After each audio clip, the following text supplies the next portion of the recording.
So hello all, I'm Captain Sanjana, a PhD scholar from IIT Madras. I'm one of the TAs of this course, Mechanical Characterization of Bituminous Materials.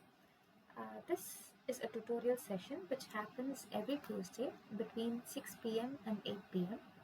where we solve previous year's assignment problems and we will also be discussing some concepts. So this video will also be recorded and posted in my YouTube channel, the link for which will be shared by the NPTEL team.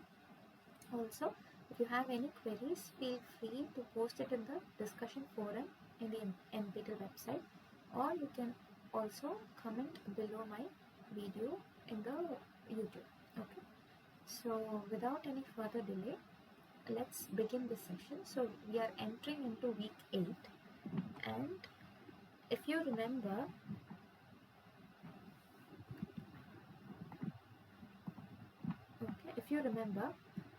week 7 we stopped with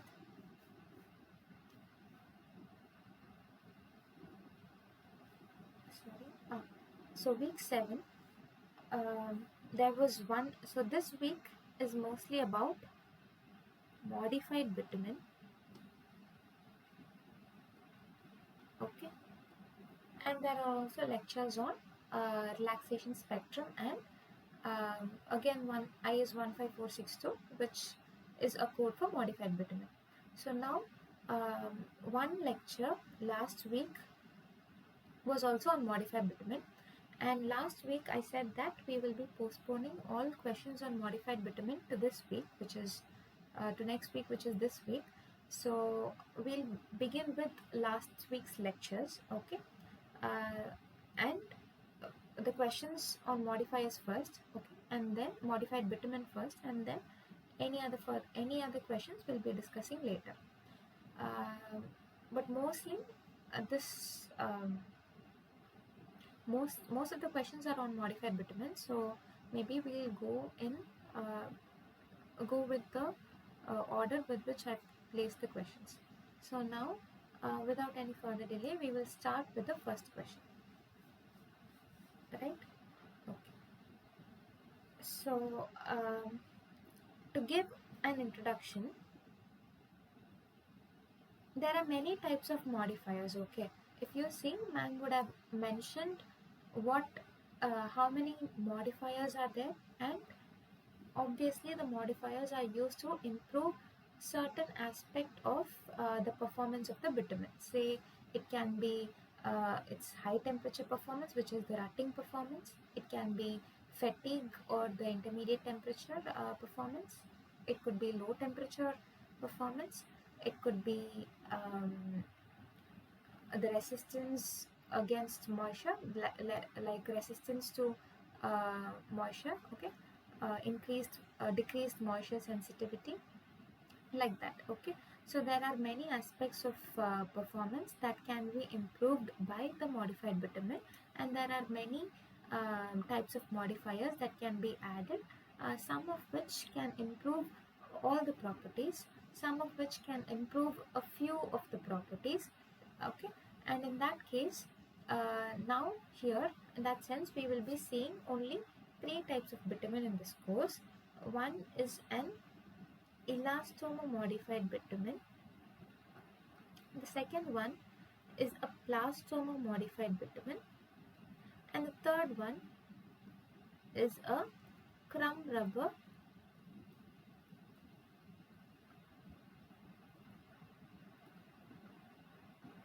modified bitumen. Okay, so now an elastomer modified bitumen, okay, the modifier added to modify the bitumen is a styrene butadiene styrene polymer. Okay, it can be, so this is called as a tri-block polymer because it has 3 blocks.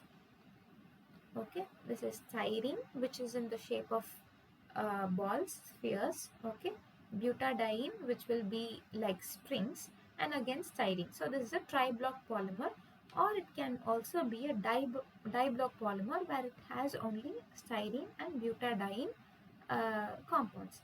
Now, okay, this is a polymer. Okay, so now the choice of this a tri-block or di-block polymer will depend on the process used in the preparation in obtaining bitumen. Okay, so if it is an air blown bitumen, we use one type of elastomer, and if it is a polymer and if it is a blended bitumen, we use another type of a modifier. Again, it all depends on it is all confined to the study that is made in this that has been applied that has been explained by map. Okay, so it can vary based on the type of modifier or based on other sources of bitumen or other so it is subjective to the base bitumen and the modifier used. Okay, but in this lecture ma'am had explained two types of elastomers. Okay, uh, so so the plastomer, okay, a plastomer modified bitumen. Here the modifier used will be a reactive ethylene polymer, where ethylene will form the backbone. Okay, because ethylene is a high density polymer which is incompatible when you try to mix it with bitumen.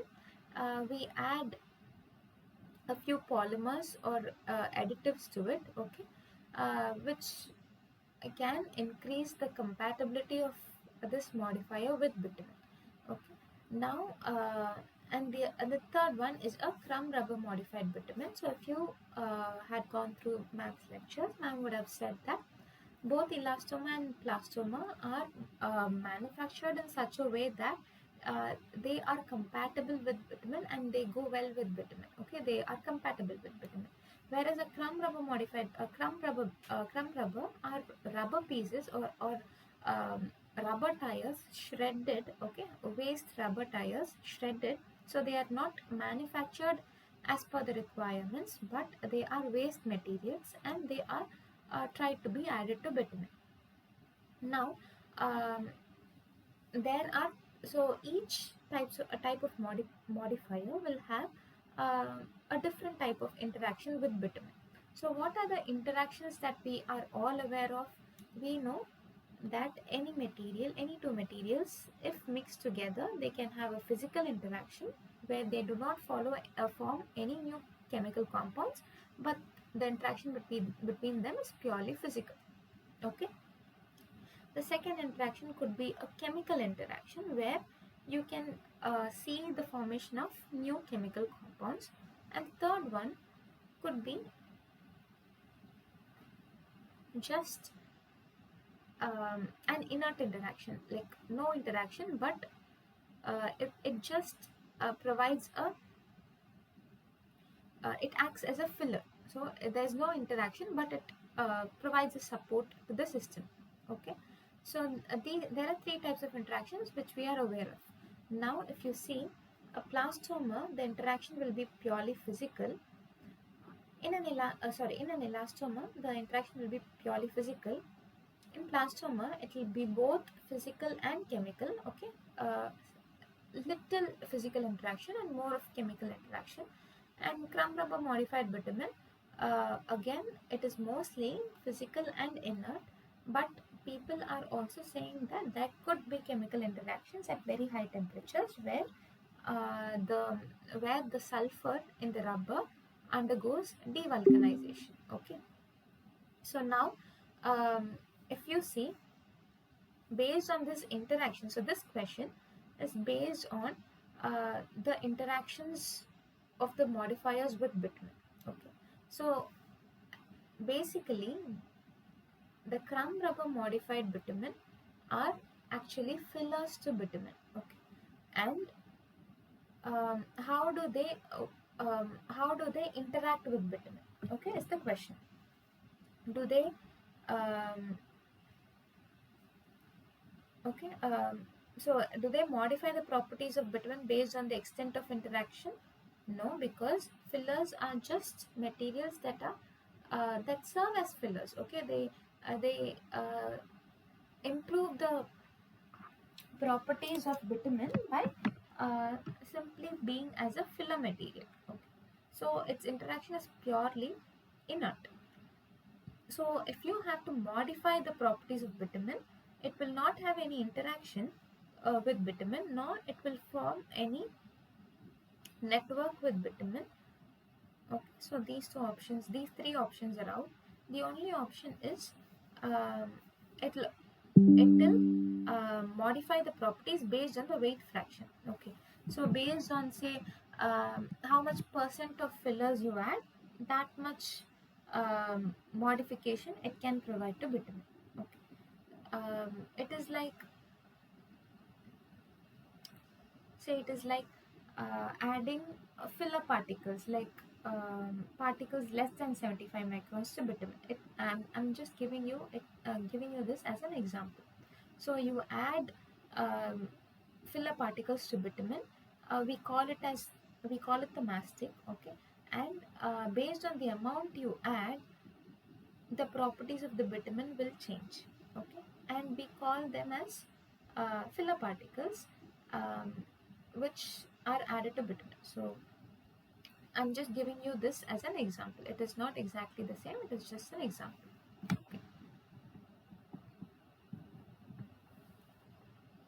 Okay, that we will not call it as modified bitumen. That is a different component, okay, in the bituminous mixture, which we call it as a mastic. It is a subset of the bituminous mixture. I just gave you that as an example. Okay, so now moving to the second question. Modifiers are said to improve dash properties of bitumen. Okay, so seeing the three options, we can say that it will obviously improve the temperature susceptibility of bitumen, because see, there are a few modifiers like elastomers which perform well both at high and um, intermediate temperatures. Like it will have both, it will behave um, well at both high temperatures and intermediate temperatures. How do I say this?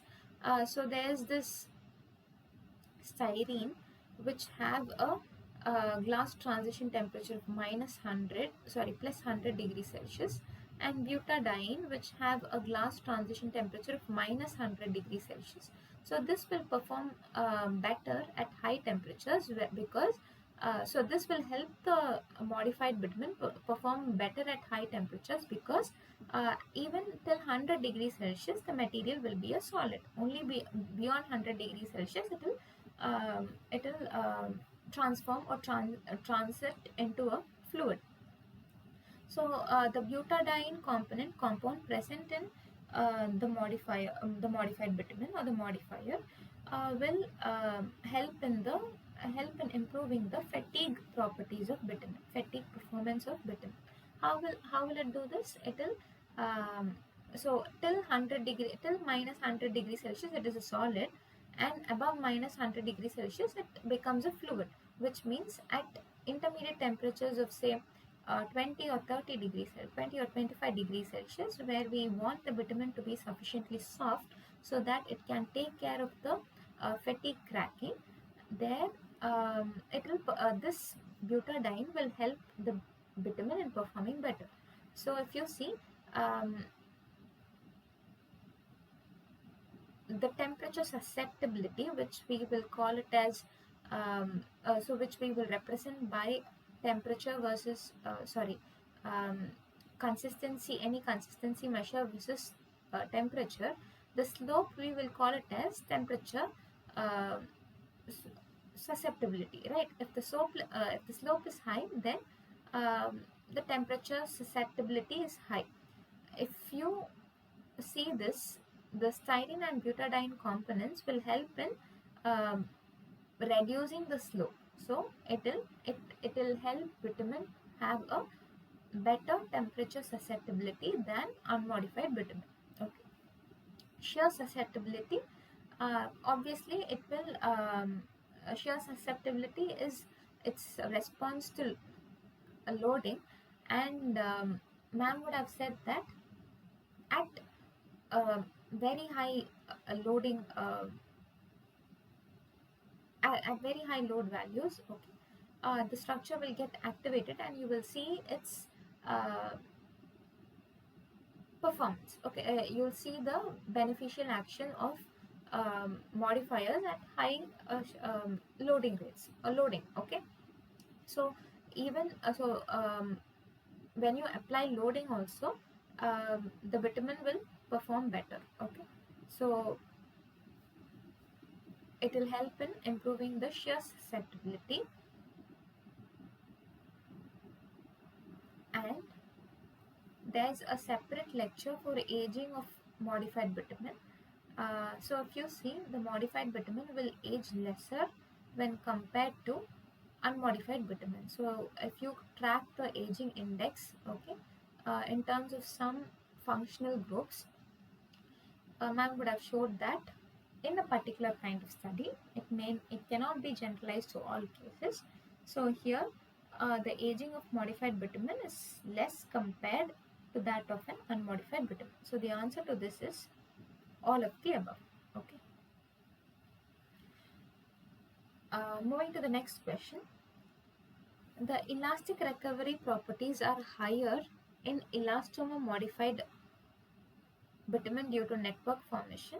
So elastic recovery, um, if you see, elastic recovery is usually more for an elastomer than a plastomer. Okay. So if you see, there are two options regarding elastomer. Now you have to tell what helps the elastomer modified bitumen to have better elastic recover properties. Okay, is it because of the network formation? Sorry, is it because of the network formation, or is it because of the chemical interaction? We already saw that an elastomer, the interaction of the elastomer with bitumen is purely physical. Okay, which means it can have only network formation, but it cannot have a chemical interaction where new compounds will be formed. So the answer to this will be elastomer modified bitumen due to network formation. So the next question, modulus of bituminous mixtures used in the mechanical empirical pavement. So till here, the questions that we saw till now correspond to last week questions. Okay, last week we already had these questions in my slides, but due to lack of time and also since most of the lectures on modified bitumen falls in week 8, we thought we will shift these questions to week 8. So till the last question, so the last 3 questions correspond to last week's tutorial problems. Okay, so from this we will start this week's tutorial questions. Okay, so the next question, modulus of bituminous mixtures used in the mechanistic empirical pavement design methodology is what? Okay, so you know that a bituminous mixture, a bitumen is a viscoelastic material, and so it it its response is influenced by loading rate. Also, its response depends on temperature. Okay. Now, in a mechanistic empirical pavement design, okay, you use the dynamic modulus. What is the dynamic modulus? The dynamic modulus is the modulus which is measured when you subject the material to an oscillatory loading. Okay, and since so it is either one of these two options, but we already saw that the response of bituminous mixtures will depend on loading rate and temperature. So loading rate, I can say that frequency, so frequency can take care of the loading rate, right? So we use as the material response changes with frequency and temperature, the modulus of the material will obviously change with frequency and temperature. So we need to pick a modulus, okay, corresponding to a particular frequency or particular temperature to be used in the mechanistic empirical pavement design. And so this option stands correct because it uses a frequency. It says that dynamic modulus, which depends on frequency and temperature, should be used in the mechanistic empirical pavement design. Okay. Now moving on to the next question. In dynamic modulus resulting test in dynamic modulus testing on a specimen at the particular temperature, the frequency sweep is what? Okay. So you do a dynamic modulus testing. Okay, I told you that the dynamic modulus testing is um, carried out by subjecting the material to oscillatory loading. Okay, and what do we say as the frequency of loading? The number of cycles per second. If I'm calling frequency and if I'm going to express frequency in terms of hertz, then if I say 10 hertz, it means that 10 cycles of loading has been applied on the sample in 1 second. Okay, so this dynamic modulus in which the loading is applied in the form of a sinusoidal waveform. Okay, you do a frequency sweep test. Basically what you do is you do frequency sweep test. So what are frequency sweep tests? You either increase the frequency and keep measuring the modulus, or you keep decreasing the frequency from a particular value and keep measuring the modulus. So what will you have now? You will have the modulus value as a function of frequency. With respect to each frequency, you will have a modulus value, and this you will do it at different temperatures. Okay, so you will measure, you will do a frequency sweep test, and you will measure this curve with at different temperatures, and basically you will plot a master curve. So we all saw what a master curve is, how it should be generated, how the curves should be shifted. Okay, so all that we saw in the previous lectures. Now so basically you do a frequency sweep test at different temperatures. Now the question is, how will you do the frequency sweep test? Should you ramp the frequency from a lower value to a higher value, or should you ramp a frequency from a higher value to a lower value, or is it just you pick any random frequency and you do it? Okay, so how do you do it? That is the question. So the answer to this is from highest to lowest frequency. There are a few reasons for it. It is one reason which I know is, so if you measure the modulus at a lower frequency, first at very low frequencies, okay, for a given load, let us talk in terms of uh, let us talk in terms of strain controlled experiment. Okay, for a given strain, the the torque required at a low frequency is very less. Okay, so if it is a strain controlled experiment, what the equipment actually has to do it has to back calculate. No, so this is with respect to a bituminous mixture, right? So I'm talking in terms of bitumen. So let's not go there. Let us stop where we are. We will just talk in terms of bituminous mixture because I don't want to confuse you. So you do a test from highest to lowest frequency, and there are a few reasons to it. One is at higher frequency. Say if I'm planning to do it at 25 hertz, okay, one cycle will be over in a very short duration, like, right, it will be over in 1/25 seconds. So but if I come to very low frequencies, it will take a longer duration to make one measurement. So in order to there is a, so basically you should be getting, uh, so if you do it at a lower frequency, there are chances that the material since it is a bituminous mixture, there are chances that the material um, is fluid like, and it can have residual stresses or strains. So we always come from higher frequency to a lower frequency, where um, so if you come from higher to lower frequency, then it comes from a solid like response to a fluid like response, right? So this could be one of the reasons for testing from highest to lowest frequency. I will get back to you with this question. Okay, as of now, um, I know why we do frequency sweep from highest to lowest frequency in bitumen and a dynamic shear rheometer. Basically, it will not make much of a difference for bitumen, because I've tried testing on bitumen from lower to higher frequencies and then higher to lower frequencies, but they have not made much difference. But in the case of bituminous mixture, I'm suspecting the reason to be this, but I will get back to you next week. Okay. So moving to the next question. Ideally, as temperature increases, what should happen to the phase angle? Okay.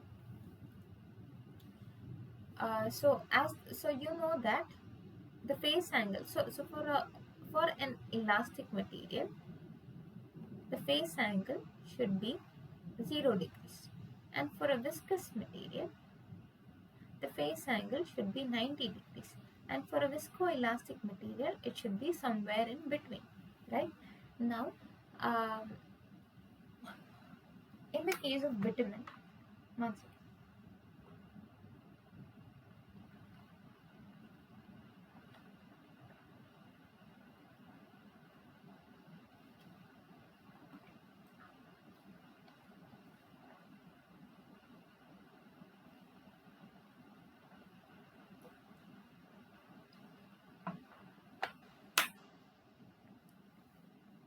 Okay. In the case of bitumen, so bitumen is a viscoelastic material, right? And its phase angle should be anywhere between 0 and 90 degrees. Now, they have asked you only in terms of temperature. Okay. This phase angle will also depend on the rate of loading. Okay. So, if you test it at a very high frequency, then it could behave like a solid like material, where the phase angle will be lesser.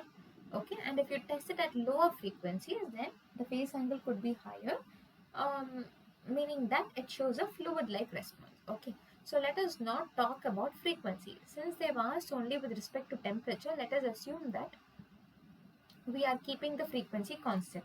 So this phase angle will depend on both my frequency and temperature. Since they are asking with respect to temperature, we will keep this as frequency as constant.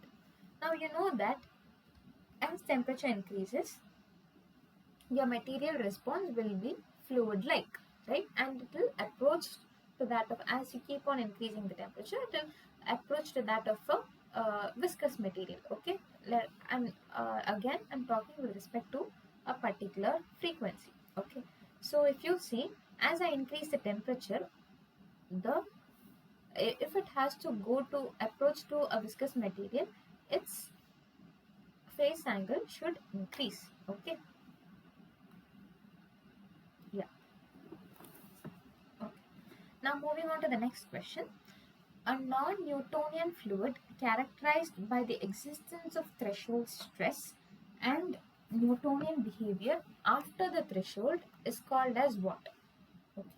So to explain this, I have shown you. Okay, I have shown you two figures. One is, so I'll take a new slide.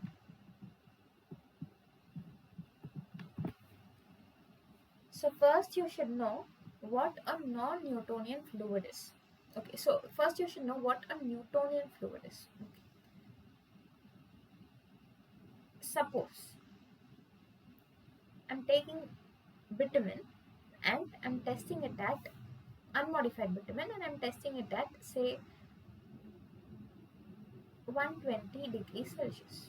or let us say 160 degrees Celsius. Okay, and what sort of testing am I going to apply? I'm going to apply a constant, like I'm going to apply a rotational test. Okay, it is not going to be oscillation where I will have frequency, but just rotation in one direction. Okay, so I'm going to take a bitumen sandwich between two plates in the dynamic sherriometer, and the top plate, which will be subjected to movement. If it is oscillation, it will oscillate with a particular frequency back and forth about a mean position, right? But if I'm saying that I'm going to apply a rotational motion, then the top plate will be continuously rotating in one particular direction. So, and depending on the speed at which it rotates, I can calculate something called as the shear rate. Okay. So, if I keep on increasing the um, shear rate or my RPM, okay, so I will do basically a shear rate sweep, which means I have to um, apply, subject the bitumen to an increasing RPM with time. Okay, so when I do that and I measure viscosity, okay, if mostly for unmodified bitumen at 160 degrees Celsius, my material response, which is viscosity, okay, here we are measuring viscosity, will be constant. Okay, so if it is constant, so you know what viscosity is, right? Viscosity is the ratio of shear stress by shear rate. And if I have to plot for shear stress and shear rate for a constant viscosity, how do you think the response should be? Okay, how do you think the stress response should be? It should be like this, right? Because the slope is viscosity and the slope should be a constant. This material you will call it as a Newtonian material. Okay. Now let us take the second case where you apply shear rate and you measure viscosity. Okay, let us say it is again done on carried out on unmodified bitumen, say at 80 degrees Celsius. What will happen is, for initial values of shear rate, the viscosity will be constant, and after a particular value it will start to decrease. Okay, so this region is called as a Newtonian plateau because the viscosity is constant. Okay, and this region we call it as a shear thinning region. Now if I plot this, only this, okay, only this region, okay, if I plot for shear stress versus shear rate, I will get something like this. So what does this mean? If you take the slope at every point, at each point, the slope will keep on decreasing. Here also, so the slope is nothing but viscosity, right? So the viscosity is keeping on decreasing. So this material is called as a shear thinning material. So with increase in RPM or shear rate, if your viscosity is going to decrease, then your material is set to shear thin. Okay. There is another kind of behavior where I will directly plot shear stress versus shear rate. Okay, and here the response will be like this. So what does this mean? My viscosity is increasing. Okay, my viscosity will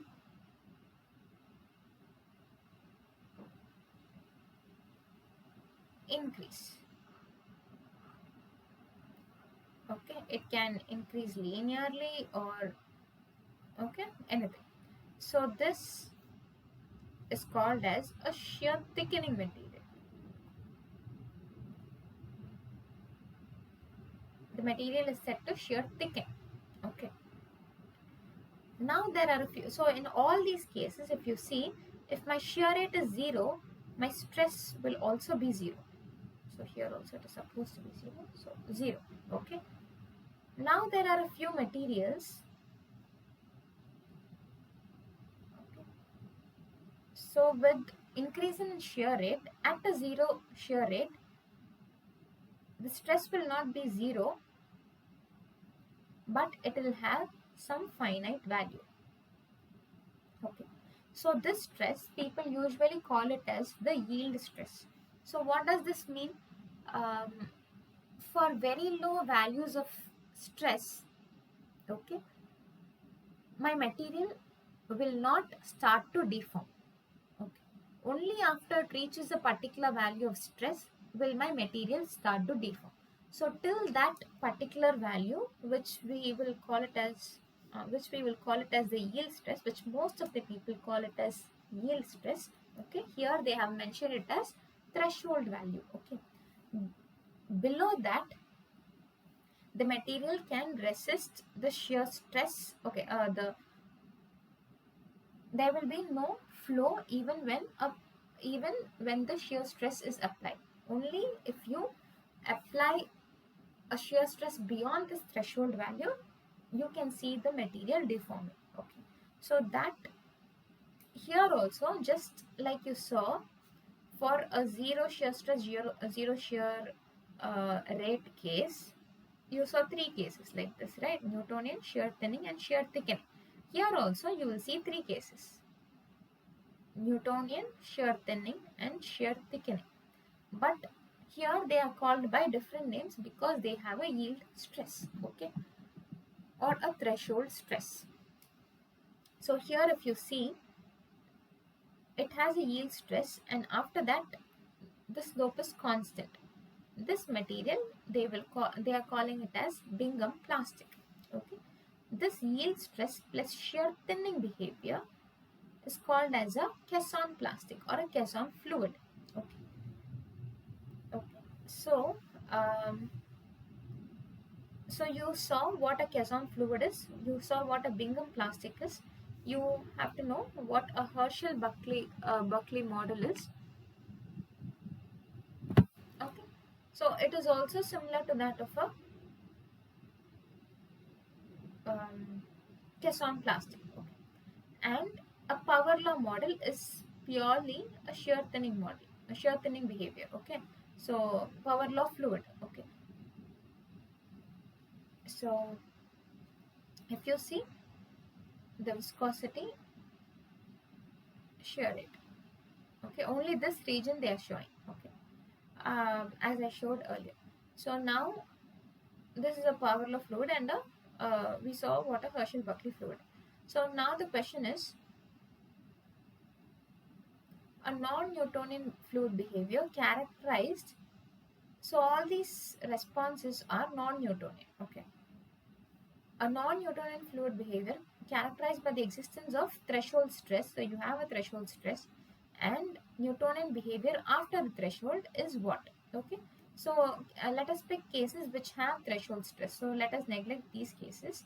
So these two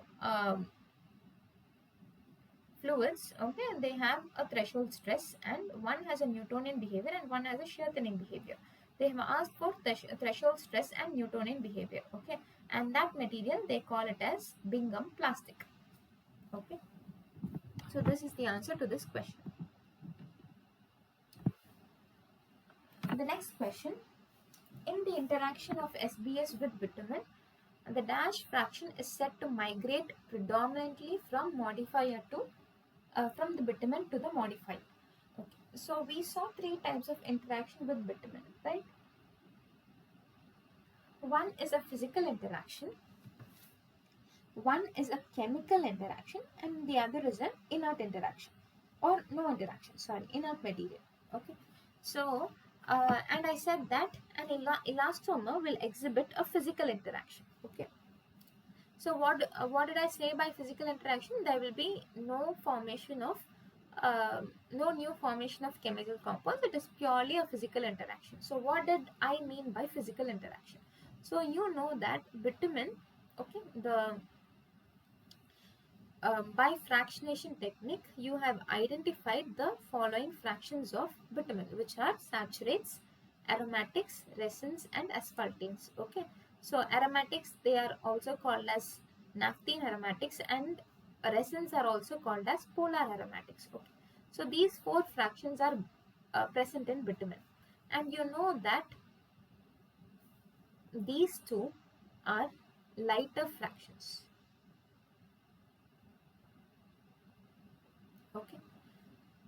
Uh, so the bitumen has lighter fractions, whereas the modifier does not have lighter fractions. Okay, it has only heavier fractions.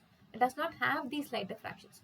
So what will try to happen is these lighter fractions will try to diffuse into the modifier. Okay, so we can also call it the other way around. The modifiers get swelled, or sorry, get swollen by absorbing these lighter fractions. Okay, this is the interaction. So they absorb, get swollen, and they expand in volume.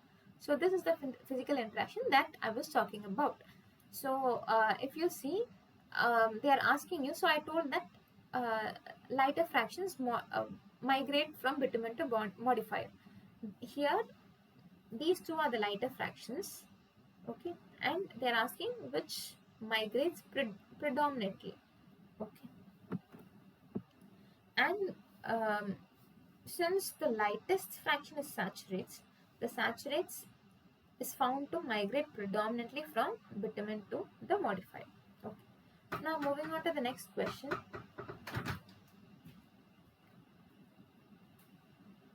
Polar oxygen containing functionalities are generally added to plastomers used to modify bitumen for what? Sorry, just a second.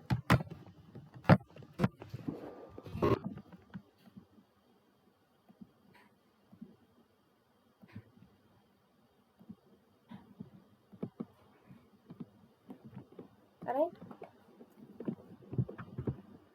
So the So when I explained, when I just briefed about plastomers, I said that plastomers are high density polyethylenes. Okay, ethylene. Okay, now they are readily not compatible with bitumen. So this ethylene backbone has to be combined with some additional functionalities, which are plastomers are basically non-polar, so they will not interact with bitumen. So you have to increase their polarity by adding some oxygen containing functionalities. Okay, which so oxygen is a heteroatom, right? Heteroatoms, we know that they are polar in nature, and we know that if a molecule is polar, then its reactivity will be very, very high. So it can easily interact with bitumen. So that is the basic idea for adding functionalities to the plastomers. Okay. So it is to improve the compatibility. So the answer to this is improve compatibility. Okay.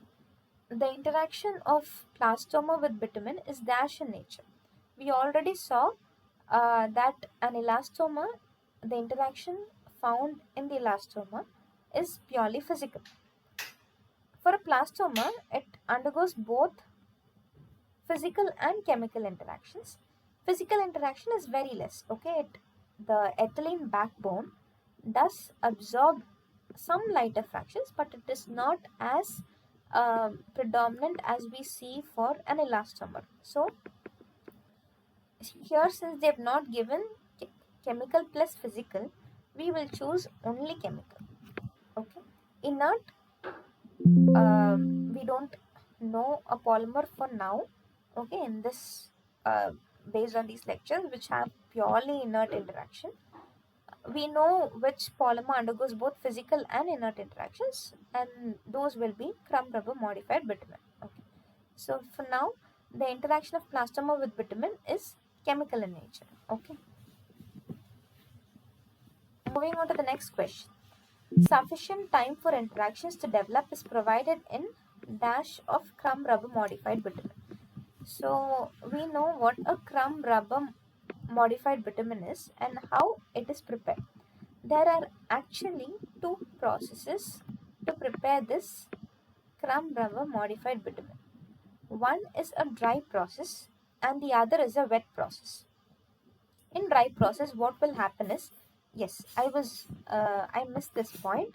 So I said that we do not know a material which shows only inert interactions with bitumen, right?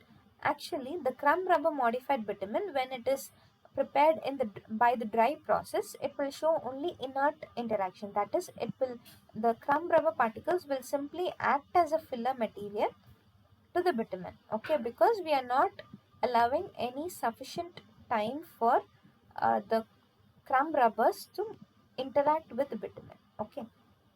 So what they will do in a dry process, they will treat crumb rubber as a part of the aggregate system, as part of the skeleton of the bituminous mixture, okay, and they will mix the crumb rubber with aggregates, okay.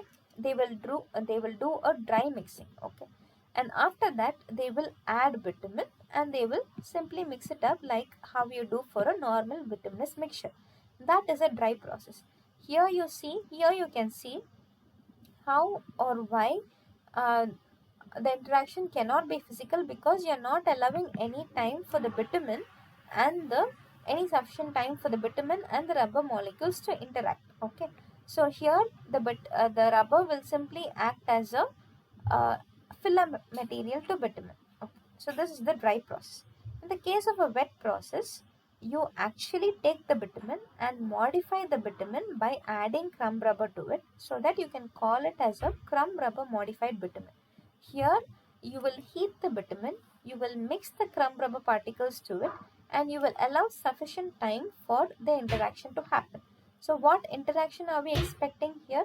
We are expecting a physical interaction where again the lighter fractions in the bitumen will be absorbed by the crumb rubber particles. So this will form the physical interaction with bitumen, and also the rubber particles by themselves, okay, will act as filler materials, and they serve as filler particles to bitumen.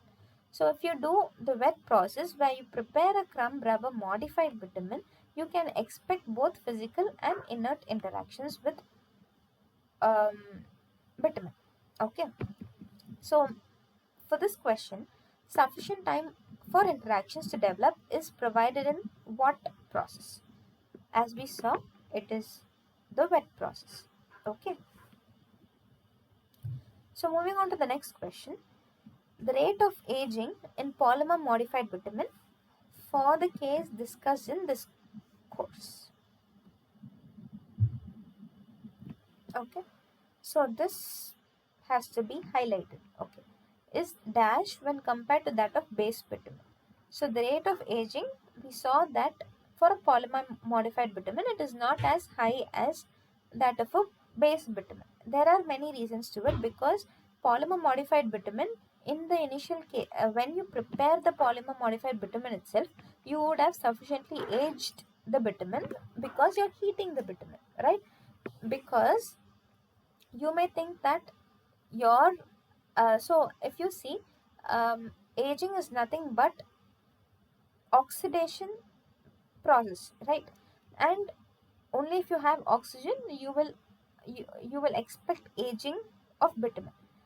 So for those cases which are expected to um, be carried out for a longer duration, okay, we provide something called as a nitrogen blanketing. So what this will do is, it will cut, you are not supplying oxygen to bitumen for it to oxidize, okay. So you will provide a nitrogen blanketing, but even then your material can age, okay. So even when when you're preparing the polymer modified bitumen itself, your bitumen has sufficiently aged. Now after this PMB has been prepared, when you try to age it, okay, this PMB, the rate of aging will be less compared to that of a base bitumen, because the volatiles already have been lost in the preparation of polymer modified bitumen, okay. And I would also like to carry this explanation to the next question, where it is asked that, where you have something about absence of oxygen and temperature. So in this earlier question I told you that aging can also happen in the absence of oxygen. Okay, so that is why a polymer modified bitumen would have aged um in the preparation process itself. So when you age the PMB after it has been prepared, the rate of aging is slow compared to that of a base bitumen. So I'll answer this question. So the answer is lower. Now coming to the next question, um, since I explained about this in the previous question, um, you know that two of these options, any two of these options could be correct because both have absence of oxygen. Because in the previous question I said that aging can also happen in the absence of oxygen. Now, uh, you might think that only at greater than 150 degrees Celsius, where the volatiles are lost, could be lost, you can expect aging to happen in even in the absence of oxygen because your volatiles will be lost, right? But even below 100 degrees Celsius, you can expect aging to occur in the absence of oxygen. Okay, so the answer to this is aging causes changes in chemical composition of bitumen in the absence of oxygen at temperatures less than 100 degrees Celsius also. Okay, now moving on to the next question. Okay,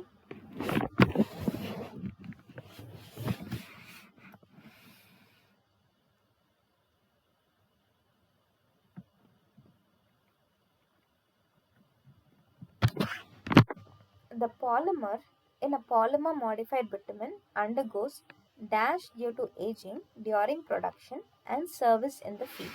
Okay. So here the answer to this is secession, that is breaking up of the polymer. Okay. So moving to the next question, dash compounds formed due to aging saturate with time and begin to decompose on further aging. Okay. So you know that when you age the bitumen, there are a few functionalities that are formed. One, so there are basically four functionalities. They are ketones, carboxylic acids, sulfoxides, and anhydrates. Okay. Now you can track the presence of these functionalities, okay, at different stages of aging, and you can find out how they have evolved. Okay.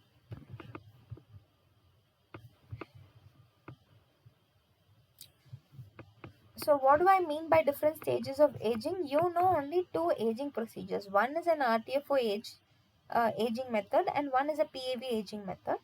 One where you this RTFO aging is to simulate the mixing and compaction in the field. Okay, the aging that happens during the mixing process, and long term aging to simulate the aging that happens during the service. Okay, now based on these two values you cannot make any conclusions, right? Because you have to know some intermediate points, okay, intermediate time intervals at which you can track the evolution of the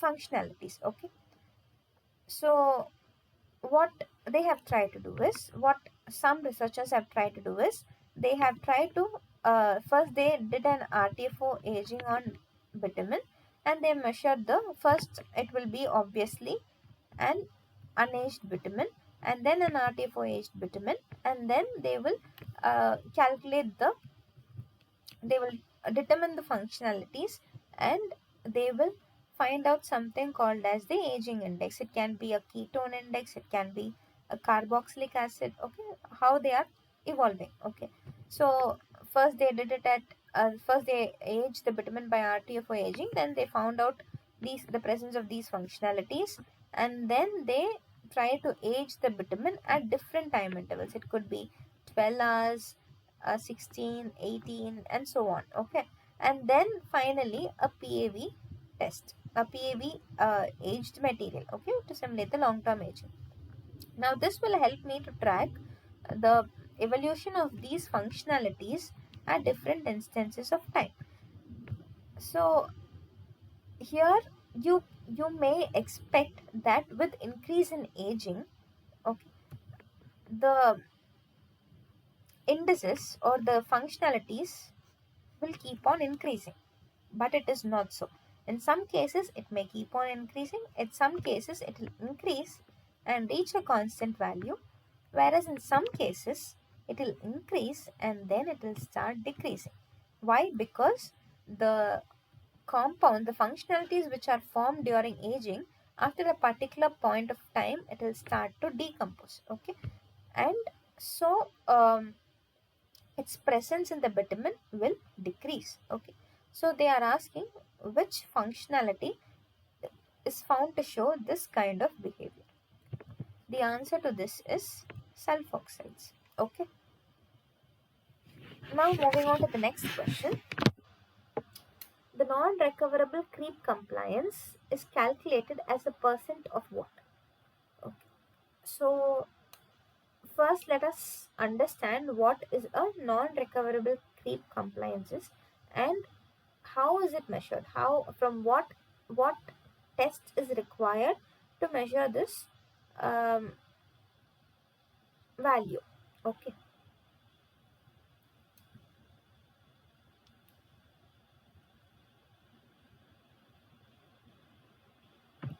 So this is obtained from an MSCR test, which is a multiple stress creep and recovery test. So what will you do in this test? And so what temperature will you do? You will either do it at the high temperature PG of the place or the high temperature PG of the binder. Let us see the difference in a few slides from now. But let us first understand that this MSCR test is carried out at high temperatures. Okay. Now, um,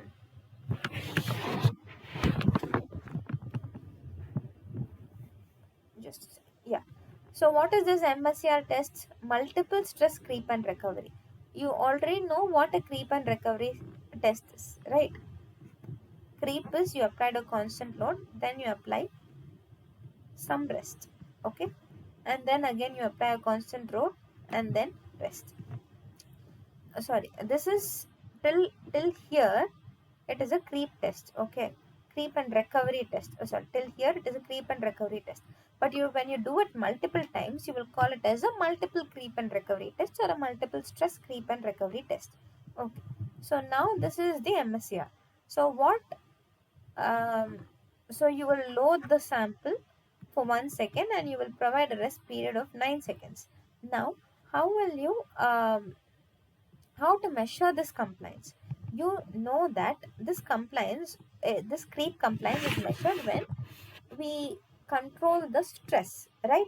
So this creep compliance, all of us knows, it is just the ratio of uh, strain divided by stress, okay. This is for a time domain experiment. Obviously this is also a time domain experiment, okay, because I'm holding the stress constant with time and then I'm releasing it for, and I'm holding it in that position for a fixed duration, okay. So here also you will measure something, you will get something called as a creep compliance, okay. When you do a creep and recovery test, you will get something called as a creep compliance. Now there is some value called as non-recoverable creep compliance. Here you are not going to fit any model to the data, okay, to get this value, but you can simply compute from by seeing the graphs, okay. So how do you expect the response of bitumen to be? The material will first creep during the loading cycle and then it will recover, okay. Again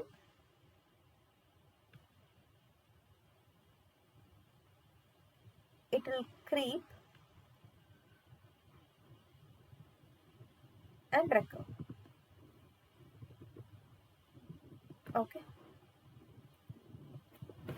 Now you have allowed the sample to recover only for a period of 9 seconds, okay. This may be sufficient for some samples, maybe, and it may not be sufficient for many samples. So what will happen in that case? Your strain will not entirely recover and you will have something called as the residual strain.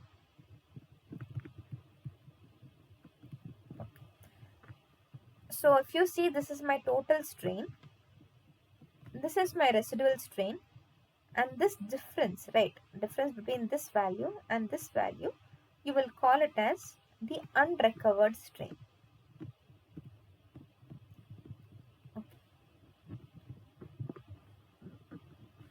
JNR, as the name says, it is non-recoverable creep compliance, which means the formula is the same. Okay, strain by stress is the same. Stress is a constant value, we know. Okay, it is this constant value. Strain, you know that at each point of time the strain is different, but it is said that it is non-recoverable creep compliance, so you should use the unrecovered strain. So this is recovered, okay, and this is unrecovered.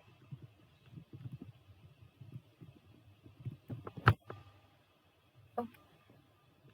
So here you will use this value of strain, that divided by the stress applied. This is non-recoverable creep compliance. Okay. So here this is for first cycle, right? For second cycle, what you will do, the starting point you will take it as 0. Okay. So your total strain will be this value minus this value. Okay. Your recovered strain will be this value minus this value, and your unrecovered strain will be this value minus this value. Okay, you have to start from this. So every time the timer has to start from 0, like you have to pick the cycle as if it is starting from 0. Okay, and then measure the residual strain or unrecovered strain, the recovered stress, the recovered strain, and the applied stress. Okay, so now if you see, as I said, it is unrecovered strain divided by stress. Okay, so the answer to this is unrecovered strain. Now moving on to the next question, choose the incorrect sentence with regard to MSCR test.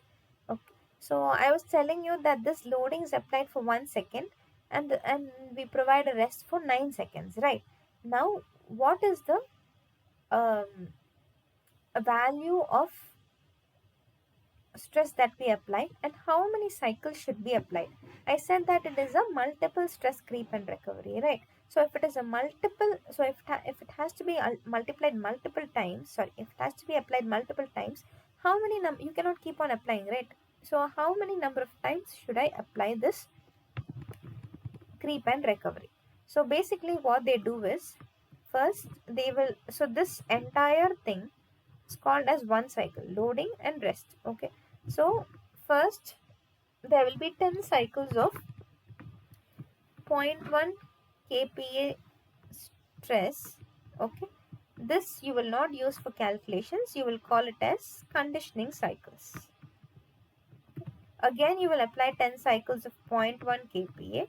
So these 10 cycles you will use for calculations, and again 10 cycles with 3.2 kPa stress. Okay, this also you will use it in your calculations. So I said that, so if you see, for each cycle you will have a creep compliance, right? So there are 10 cycles and you will have 10 creep compliances for a particular stress level. Now you have to take the average of the creep compliance across the 10 cycles, okay, as your final value. Now this question, which is based on MSCR, they are asking you to pick the incorrect sentence, right? So the first option is, the test is carried out at 0.1 and 3.2 kPa. Is it correct? So based on what we saw, this is correct. Okay. 10 cycles are conducted at each stress level. Though this is not exactly correct, okay, we are using only these 10 cycles at each stress level. So let us put it this way. Let us call this also as correct. Okay. Now the third option, one cycle comprises of 1 second loading and 9 seconds recovery. So this also we saw. Alright, so this is also correct. The test is first carried out at 3.2 kPa and then at 0.1 kPa. No, it is the other way around. So this is the incorrect option. So this is the answer to the question. Now moving on to the next question.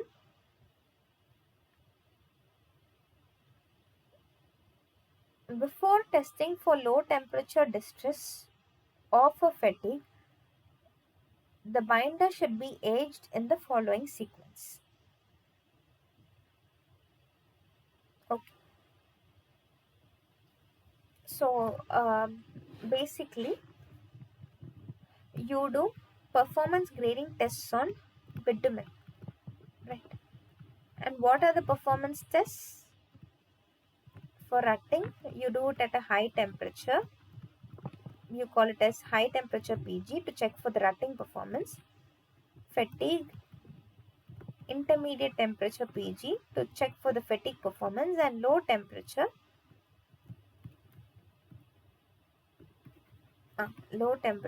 at again low temperatures. These two are carried out in a DSR, and this is carried out in two different equipments, which will be a bending beam rheometer and a direct tensile test. Okay, now the samples which you use for each of these testing, they are asking you what samples should be used.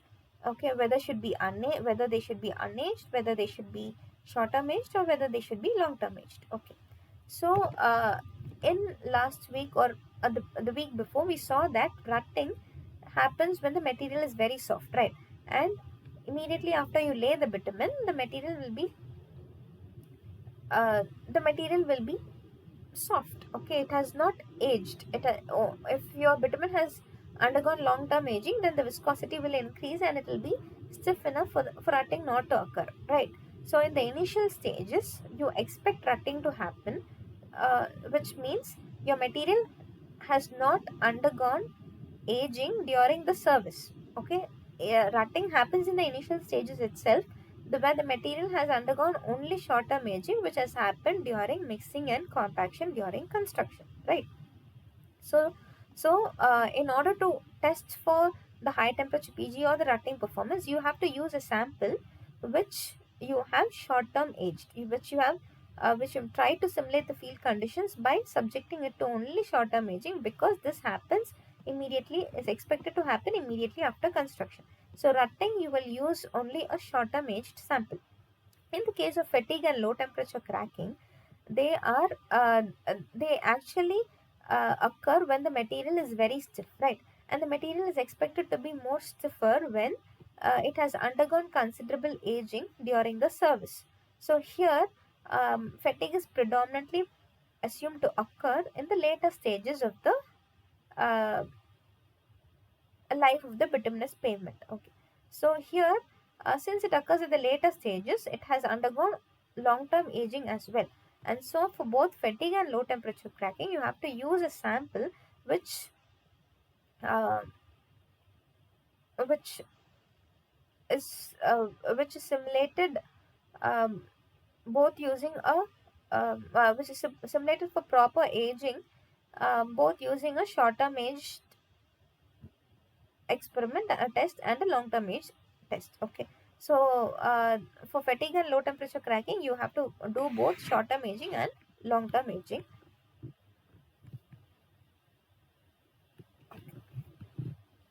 Why this? So this is also the same thing, right? Why is this not correct? Because we saw that a short-term age sample expires after 72 hours. So you cannot use the short-term age sample after 72 hours as per the code. So now this short-term age sample, uh, after 72 hours, it expires, right? So you have to immediately after you short-term age the sample, you can put it for long-term aging, and then you have to use that sample for predicting for determining the fatigue behavior. Moving on to the next question. In India, the current specifications for unmodified bitumen is based on what? Is based on dash grading, and the polymer modified bitumen is based on the dash grading. So, unmodified, it is IS 73 2018. Okay, and here we use viscosity to grade the bitumen viscosity, along with a few other consistency measures, which would be penetration, softening point, ductility, and so on. But the primary criteria which has upper and lower bounds is viscosity, and therefore we call it as viscosity grading, because VG 10, 20, 30, and 40, the viscosity lies in such a way that it falls within a particular upper and lower bound. So for unmodified bitumen, we go in for viscosity. We are still on viscosity grading. Whereas for polymer modified bitumen, which is as per IS 15462 2019, okay, it is based on performance grading. Though, so earlier, before this, okay, which is a 2014 code, I guess, there you will be having something called as PMB 40, PMB 50, PMB 60, and PMB 70, and so on. So what this 40, 50, 60, 70 indicate is they are just penetration values of a bitumen. So the number PMB 40 is given based on the penetration value of the polymer modified bitumen, right? Now in the next revision, they removed all that. They removed penetration testing itself from the code, okay, and they have added performance grading tests to the code. Okay, so this polymer modified bitumen is based on performance grading. So the answer to this is this. Okay,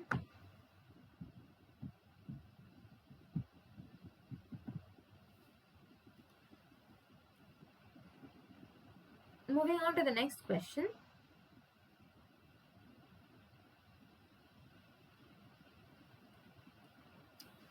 The relaxation mechanism in a material with one constituent is due to what?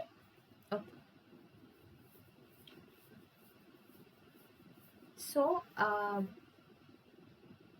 you know what relaxation is, right? When you subject the material to a constant strain, a viscoelastic material is expected to relax. Okay. Now this relaxation, which is so what it actually means is I'm trying to hold the stress in the material, but the strain keeps on I'm trying to hold the strain in the material to a constant value, but the stress required to hold the strain keeps on decreasing because there are a few mechanisms that happen inside the bitumen or inside the material. Okay, even if it has only one constituent, say let us say I'm taking a monomer, okay, not even a polymer maybe, which has only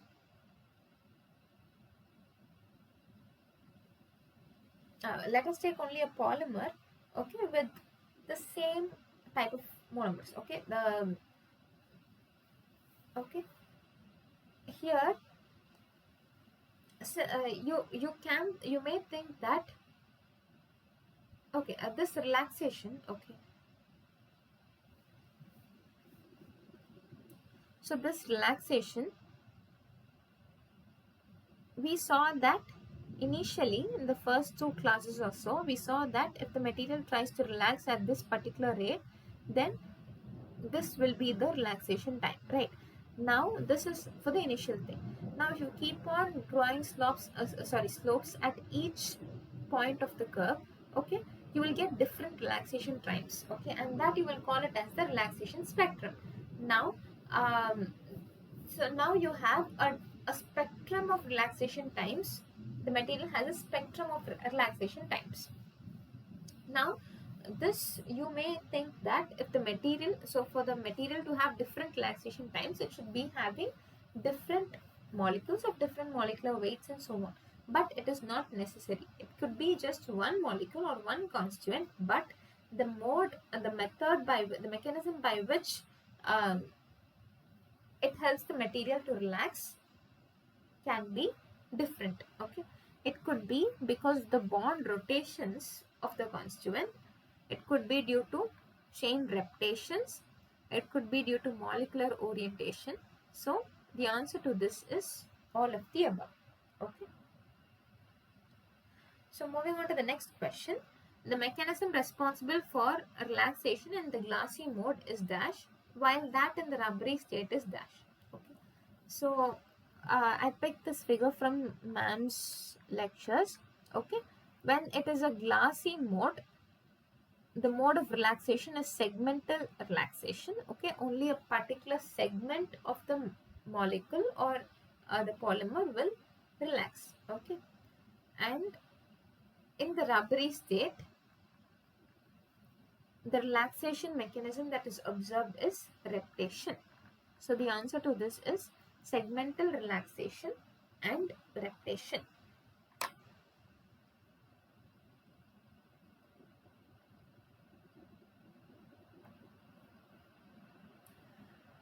Moving on to the next question. Which among the following is incorrect with respect to retardation time? So in the previous questions, two questions, we saw something called as relaxation mechanism and relaxation time. Right? Now they are asking about retardation time. So what is retardation and when will this occur? When you subject the material to a constant stress.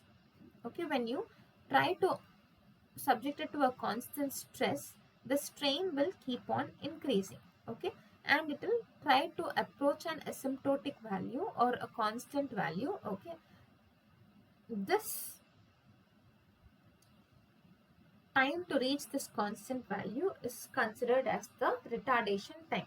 Similarly, as you saw for relaxation time, in the first two lectures we saw that if the strain relaxes at the initial rate, then it will get relaxed at this particular point, which we'll call it as the retardation time.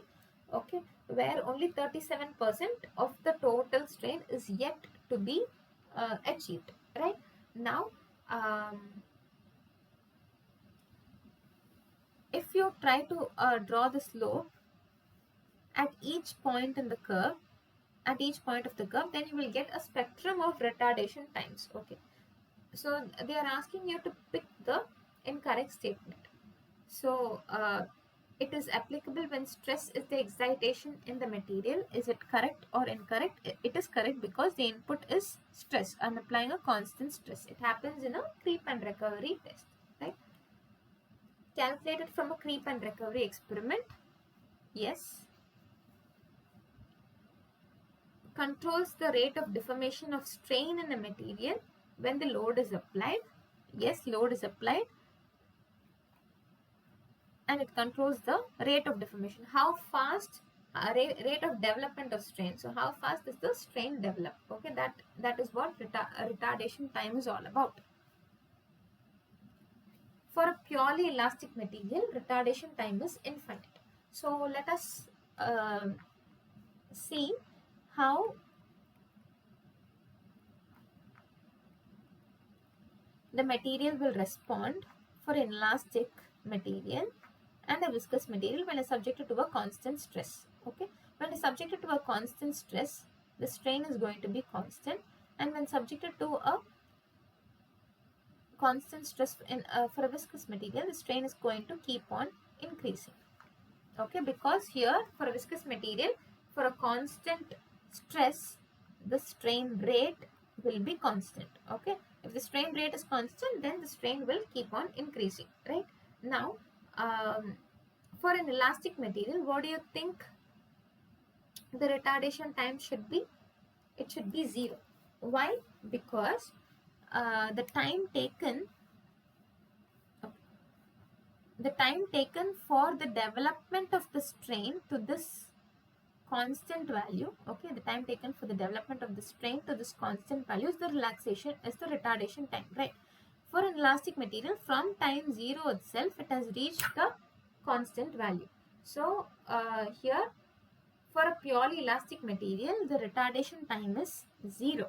Okay. So now let us go to the purely viscous material case. Okay, here in order to reach the constant value, it will never reach the constant value because it will keep on increasing. So here the retardation time will be infinite. Okay, so the answer to this is for a purely in the fourth option, the right answer would be for a purely elastic material retardation time is 0, and for a purely viscous material the retardation time is infinite. Okay, now moving on to the next question. The relaxation spectrum in the case of a continuous spectrum is a plot of dash. Okay, so um, if you see, you will get a relaxation spectrum when you let us talk in terms of modeling. Okay, so when you apply a generalized Maxwell model to your material, okay, it will have say n modes of relaxation. What do I mean by n modes of relaxation? It is using n springs and dashpots to explain this material behavior.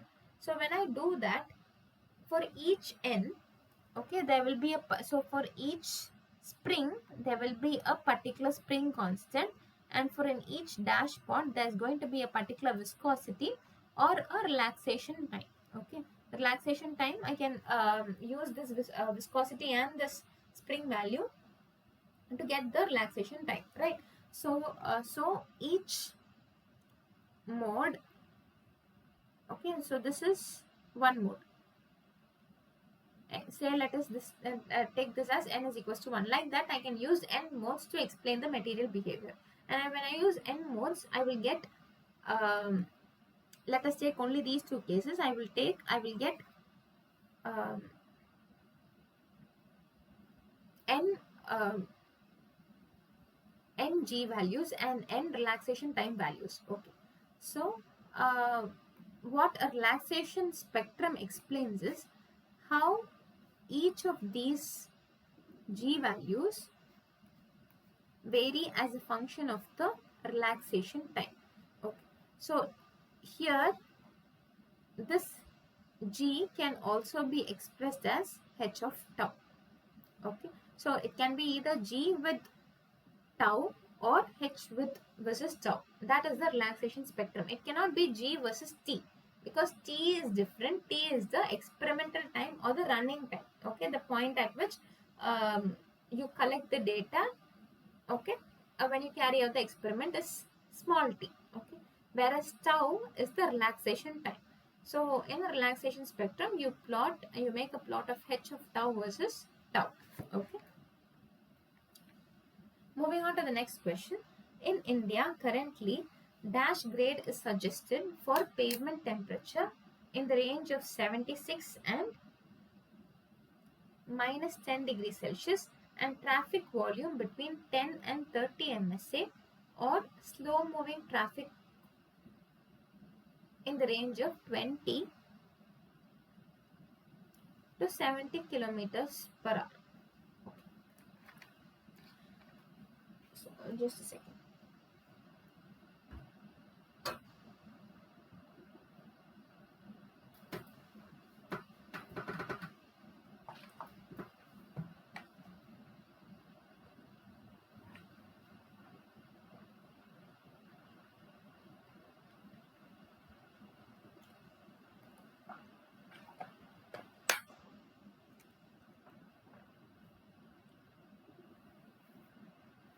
Okay, you know how a performance grade should be represented as, right? You will represent as PG 76 minus 10. PG high temperature and low temperature. So in the case of IS 15462, you will not write it as PG, but you will write it as PMB. So PMB, a polymer modified bitumen, high temperature, low temperature. Okay. Now, in the case of a polymer modified bitumen, as per IS 15462, you will, so this is grading based on climate. You will also add one more value to this, okay, so you should call the entire term as grade, and that is based on traffic or speed. Okay, traffic volume or speed. Okay, both of them we can combine. You can call it as traffic, but one is traffic volume and one is the speed of the traffic. Okay, so here they have mentioned the traffic volume is between 10 and 30 MSA, or slow moving traffic in the range of 20 to 70 kilometers per hour. So this is from IS 15462. There are four grades as per traffic. One is standard, heavy, very heavy, and extremely heavy. And they have given you when you should use these conditions. Okay, based on JNR, you can either grade the bitumen based on the JNR values 3.2 JNR 3.2 values, or you can grade or you can request for a particular grade of bitumen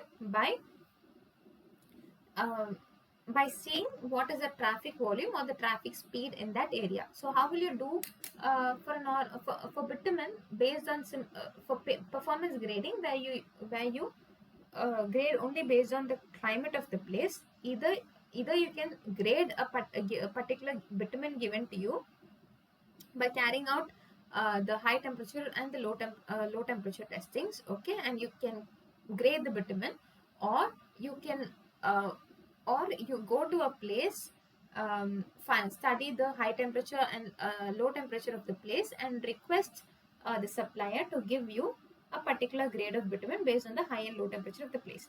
Here also, this table has given you how the bitumen should be graded. Okay, if based on the JNR values, whether this bitumen is suitable for standard traffic conditions, heavy traffic conditions, very heavy, or extremely heavy. Okay, it is like that. Now, so now that you this question is based on what bitumen will you suggest for a particular location with so and so high and low temperatures and so traffic volume and traffic speed. Okay, so now we let us pick by looking at this table and the few sentences below the table. Okay, so let us first check for standard traffic levels fewer than 10 million standard axles. So this is not the answer. Here we have, so they have given 10 to 30 million, right? So 10 to 30 million standard axles, or or slow moving traffic. Okay, so it is heavy. So the answer to this is it can be used in heavy conditions, PMB 76 minus 10. Okay, moving on to the next question.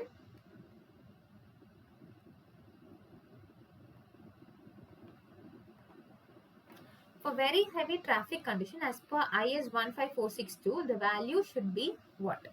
Okay.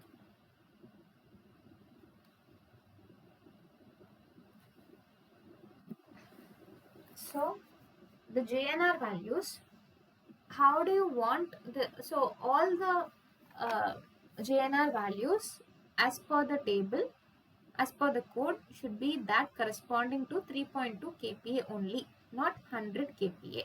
Okay, so these two options can be removed. Now, how do you want the JNR values to be? You have an intuition of modulus, right? You remember deriving equation for the PG equation, which is G star by sine delta for rutting. We actually got sine delta by G star. Okay, and this was inverted because practitioners have a better intuition of modulus than inverse of modulus. Okay, so if G star by sine delta is high, they can easily relate it like it is a stiffer material, right? Now here what we have is JNR, which is again the inverse of modulus. So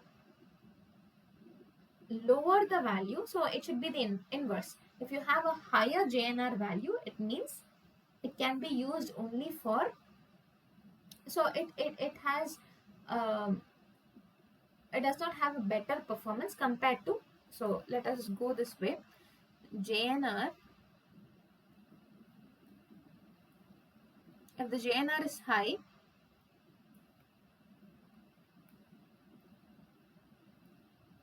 okay, a lower JNR value performs better compared to a bitumen with a higher JNR value. Okay, why is that? What did we see the equation of JNR to be?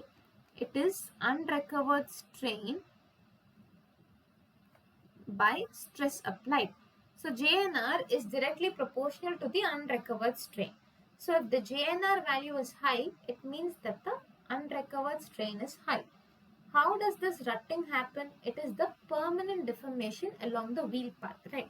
How does this permanent deformation occur? It occurs because the strain, um, uh, the the strain which the material has undergone is not being able to recover. It's not been able to recover.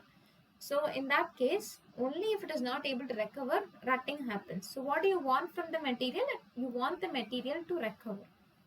Okay, which means your unrecovered strain value should be less. Again, which says that your JNR value should be less. So for heavy traffic conditions, you should always resort to so if you have heavy traffic conditions, what will happen? There are higher chances of material having undergoing rutting. Okay, if it does not um, recover the strain, right? That it has been subjected to. So now for very heavy traffic conditions, I should look for, or I should pick a particular value. I should pick a bitumen which has a JNR value, which has a small JNR value, because if the JNR value is small, the unrecovered strain is small, which means the strain recovery is high, and so rutting will not occur. So now, based on this table, the condition, the case that they have given is very heavy traffic condition, right? So for very heavy traffic condition, sorry, the JNR value should be less than 1 kPa. Okay, so the answer to this is JNR 3.2 or JNR 3200 Pascal less than 1 kPa inverse. Okay, because compliance is the inverse of modulus, right? Okay. So this is our final slide. Moving on to the final set of questions. A binder is classified as PG82 minus 10 based on the properties measured for the binder. The 7-day average maximum and 1-day minimum air temperature are 74 and minus 3 degrees Celsius. The MSER test has to be conducted on the binder at what temperature as per IS 15462. Now, you know that I already said that MSER test has to be carried out at a higher temperature, and I also mentioned that at what temperature you should do, whether you should do it at the high temperature PG of the binder or the high temperature PG of the place. Okay, and I also said that we will be looking at it later. Okay, now we've come to that part. So ideally, if you have to uh, know how the bitumen actually performs in the field, you have to do the MSER testing based on the high temperature observed in the place. Okay, the climatic conditions of the place, right? But what IS 15462 says is, if you have a binder of a grade 82, then you should always test the binder at the high temperature PG of the binder and not high temperature PG of the place. Okay. So you know that a PG82 binder will also it can also take care of temperatures with high temperatures of 76 degrees Celsius. But that does not mean that I should do MSER at 82 degrees Celsius, because in the field my material is actually subjected to 76 degrees Celsius. So actually I should be doing it at 76. Ideally I should be doing it at 76 degrees. Sorry. Yeah, uh, 74 degrees, sorry, 76 degrees Celsius, which is the PG. Okay, 74 is the temperature of the place, which means I will ask for a PG of 76, right? So I should either test it at 70, I should be ideally testing it at 76, but as per the code, I will be testing it at 82.